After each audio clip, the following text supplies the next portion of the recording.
జీఎస్టీపై BJP రాష్ట్ర అధ్యక్షుడు రామచంద్రరావు మాట్లాడుతున్నారు. లైవ్ లో చూద్దాం.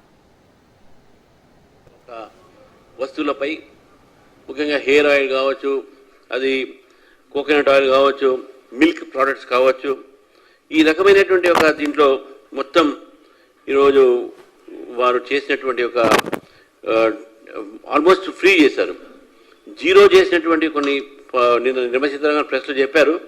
అయినా కూడా మిల్క్ ప్రోడక్ట్ మీద రోటీ, చపాతీ ఇవన్నీ ఏవైతే ఉంటాయో, డ్రై ఫ్రూట్స్, చాక్లెట్స్, పేస్ట్రీ, ఏవైతే మిడిల్ క్లాస్ ఫ్యామిలీస్ యూజ్ చేసేటటువంటి ఒక ఏది ఉన్నాయో ఇవన్నీ కూడా తగ్గించుకుంటూ ఒక పికిల్స్ మీద, వెజిటేబుల్స్ మీద, ఫుడ్ గ్రెయిన్స్ మీద దాదాపు 18 నుంచి 5%, 12 నుంచి 5%, 5% నుంచి 0%.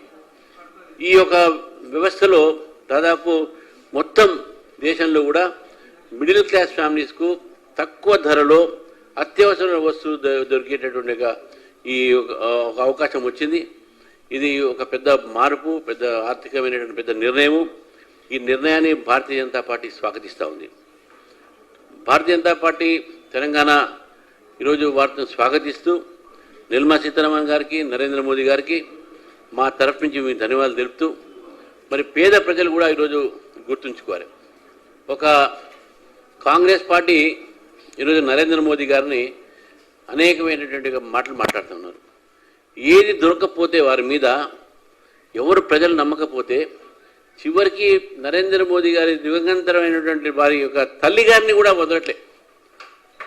ఎక్కడో చనిపోయినటువంటి తల్లి గారిని కూడా దూషించి వారి మీద మాట్లాడేటువంటి అయితే మాటలు ఉన్నాయో, ఈరోజు దేశ ప్రజలందరూ కూడా నరేంద్ర మోదీ గారు ఆ తల్లికి ఏ తల్లి అయితే నరేంద్ర మోదీ గారి లాంటి వ్యక్తిని ఈరోజు భారతదేశానికి ప్రధానమంత్రిగా జన్మనిచ్చిందో ఆ నరేంద్ర మోదీ గారికి మనందరం కూడా పాలాభిషేకం చేయాలని ఈరోజు నేను ఇక్కడి నుంచి భారతీయ జనతా పార్టీ నుంచి మహిళా మోర్చా, యువ మోర్చా, మా భారతీయ జనతా పార్టీ అన్ని BC Morcha, ST Morcha, SC Morcha, Kisan Morcha అందరికీ కూడా నేను ఈరోజు రిక్వెస్ట్ చేస్తూ ఉన్నాను.